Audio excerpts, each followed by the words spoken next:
Good morning students. मेरा नाम सुष्मिता ओझा है। क्रैक पीसीएस में मैं आपका स्वागत करती हूँ। अगर आपको मेरा वीडियो अच्छा लगता है तो आप इसे लाइक कीजिए, सब्सक्राइब कीजिए और अपने फ्रेंड्स के साथ शेयर कीजिए। और कोई भी क्वेरी हो तो आप कमेंट बॉक्स में लिख सकते हैं। चलिए स्टार्ट करते हैं। आज से हम लोग जैन धर्म पढ़ने जा रहे हैं। जैन धर्म का इतिहास क्या था आज से हम लोग जानेंगे। ठीक है, चलिए स्टार्ट करते हैं। जैन धर्म के पहले तीर्थंकर थे ऋषभदेव। ठीक है, ऋषभदेव जी थे, ये पहले तीर्थंकर थे किसके? जैन धर्म के। मेनली टोटल 24 तीर्थंकर रहे हैं, जिसमें से जो संस्थापक माना जाता है ऋषभदेव को माना जाता है, और 22 जो तीर्थंकर हैं उसमें काफ़ी ज़्यादा विवाद है। ठीक है, और लेकिन जो 23वें तीर्थंकर जो पार्श्वनाथ थे, इनको वास्तविक मतलब संस्थापक माना जाता है। 22वें तीर्थंकर पार्श्वनाथ थे, जिन्होंने निगृत संप्रदाय की स्थापना की थी। निगृत का मतलब होता है बंधन से मुक्त। पार्श्वनाथ बनारस के राजा अश्वसेन के पुत्र थे। 700 ईसा पूर्व के आसपास गण अर्थात संघ बनाकर अपने धर्म का प्रचार प्रसार करते थे। कौन करते थे? तो पार्श्वनाथ करते थे। पार्श्वनाथ की मृत्यु पारसनाथ की पहाड़ी के निकट सम्मेत शिखर पर हुई थी। ठीक है, और जो पार्श्वनाथ थे ये मतलब इक्ष्वाकु वंशीय मतलब वंश के थे। ठीक है, 24वें तीर्थंकर जो हम लोग सबको जानते हैं, महावीर स्वामी जी थे, जो कि 24वें तीर्थंकर थे। इनका असली नाम वर्धमान था। ठीक है, जो 24वें तीर्थंकर थे उनका नाम वर्धमान था। जैन साहित्य के अनुसार, जैन परंपरा के अनुसार एक कहानी प्रचलित है।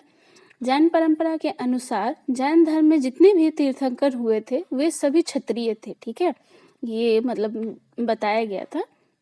परंपरा के अनुसार वर्धमान सबसे पहले देवनंदा नामक एक ब्राह्मण स्त्री के गर्भ में आए थे। ठीक है, ये सबसे पहले एक ब्राह्मण स्त्री के गर्भ में आए थे, लेकिन आगे चलकर चमत्कार हुआ और वह गर्भ परिवर्तित हो गया। मतलब वो उस स्त्री के गर्भ से दूसरी स्त्री के गर्भ में चले गए। उस स्त्री का नाम त्रिशला था। ठीक है, जो कि आगे चल के इनकी माता बनती है, किनकी? महावीर स्वामी जी की। ठीक है, त्रिशला नामक महिला के गर्भ में स्थानांतरित हुए, जो कि इनकी माता थी। त्रिशला लिच्छवी राजा चेटक की बहन थी। ठीक है, चेटक की बहन थी त्रिशला, और ये लिच्छवी नरेश थी, मतलब लिच्छवी नरेश थे चेटक जी। ठीक है, इनके बड़े भाई का नाम नंदी वर्मन था।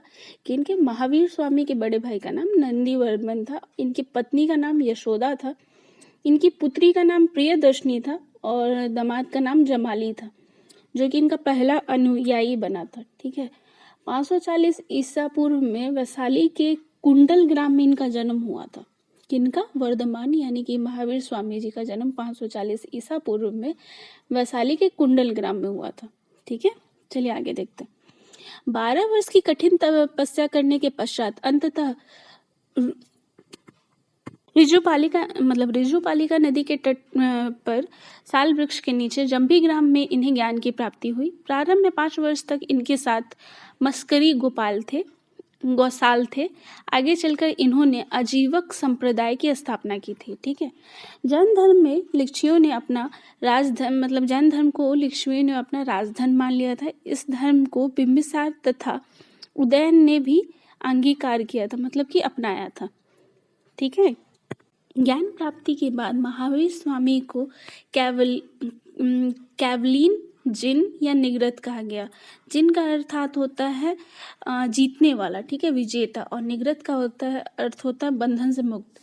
और मतलब ये कहा जा सकता है जैन धर्म के विजेता, मतलब जैन धर्म को जो है वो विजेता का धर्म कहा जाता था। जब वर्धमान को ज्ञान की प्राप्ति हुई थी तो वे जिन कहलाए थे। जिन का मतलब होता है वश में इंद्रिय, मतलब इंद्रियों को वश में करने वाला। ठीक है, इन्होंने पहला अपना उपदेश जो है वो राजगीर में दिया था, और जो अंतिम उपदेश जो है वो पावापुरी में दिया था। किन्होंने? महावीर स्वामी ने।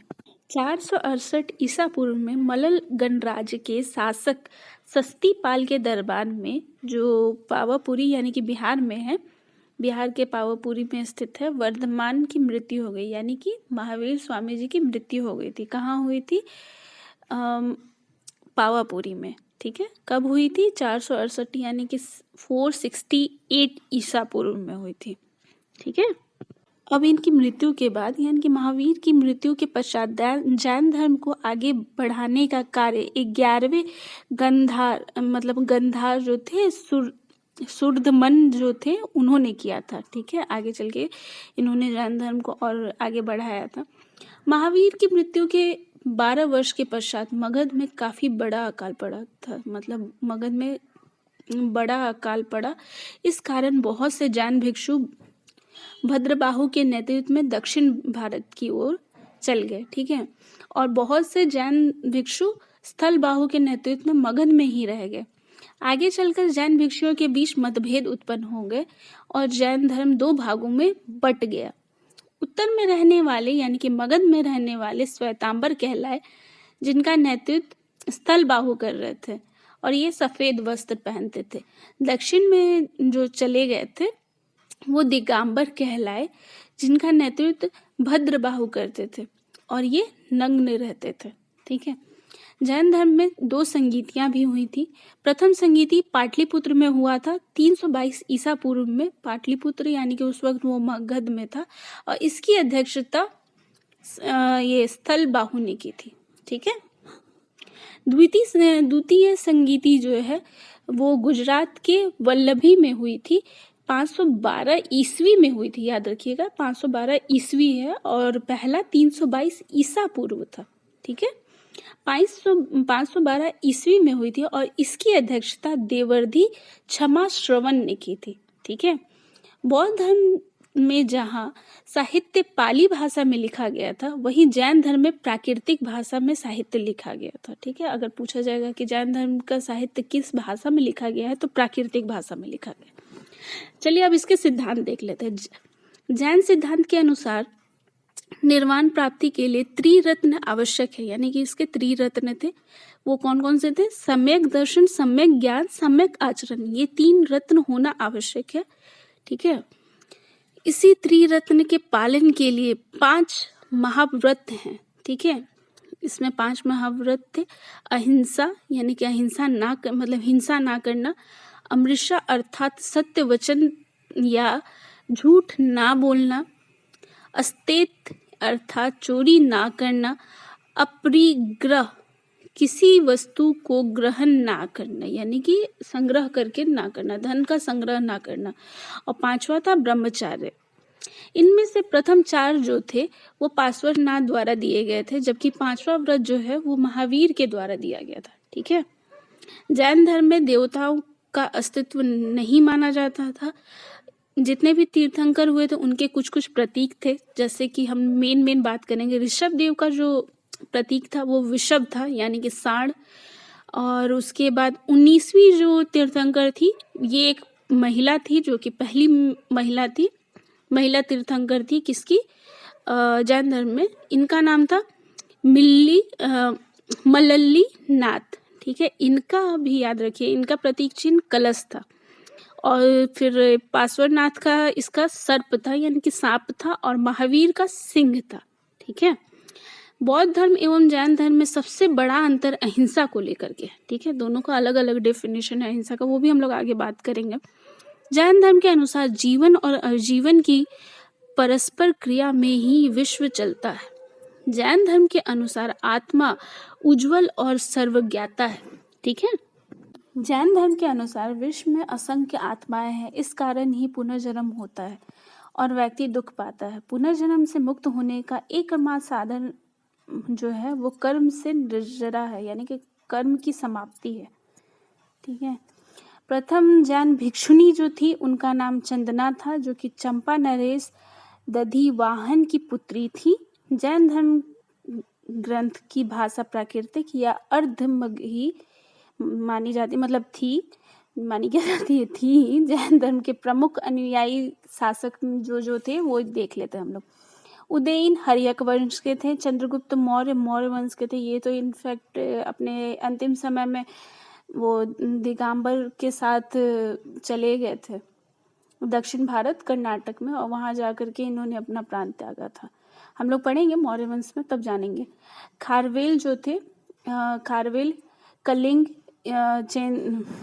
चेदी वंश के थे, मतलब। और उसके बाद अमोघ वंश जो थे वो राष्ट्रकूट वंश के थे। चंदेल वंश के राजा खजुराहो भी जैन धर्म के अनुयायी थे। ठीक है, जैन धर्म के प्रमुख क्षेत्र थे मथुरा, बेलगोला, जहाँ पे चंद्रगुप्त मौर्य का मतलब जहाँ पे उन्होंने अपना शरीर त्यागा था। श्रावण बेलगोला आपका कर्नाटक में है, आई थिंक, हाँ। देखते हैं। और माउंट आबू, ठीक है, ये जैन धर्म के प्रमुख स्थल हैं। जैन साहित्य देख लेते हैं अब हम लोग। कल्पसूत्र या प्राकृतिक में लिखा गया एक प्रमुख जैन साहित्य है। इसकी रचना भद्रबाहु ने की थी। परिष्ठी पर्व यह संस्कृत में एक प्रमुख जैन साहित्य है जिसकी रचना हेमचंद्र ने की थी। आगम संपूर्ण जैन ग्रंथों का आगम कहा जाता है, ठीक है, कहा गया है। और पूर्व प्रथम जैन संगीति में प्राचीन जैन ग्रंथ को संकलित किया गया, इसे पर्व कहा गया। इसकी संख्या 14 है, ठीक है। आज हम लोगों ने जैन साहित्य पढ़ा, मतलब जैन धर्म का इतिहास पढ़ा। अब हम लोग नेक्स्ट क्लास में बौद्ध धर्म पढ़ेंगे, ठीक है। चलिए, अगर आपको मेरा वीडियो अच्छा लगता है तो आप मुझे लाइक कर सकते हो, सब्सक्राइब कर सकते हो और अपने फ्रेंड्स के साथ शेयर कर सकते हो। अगर आपको कोई भी डाउट है तो आप कमेंट सेक्शन में लिख सकते हैं। Thank you.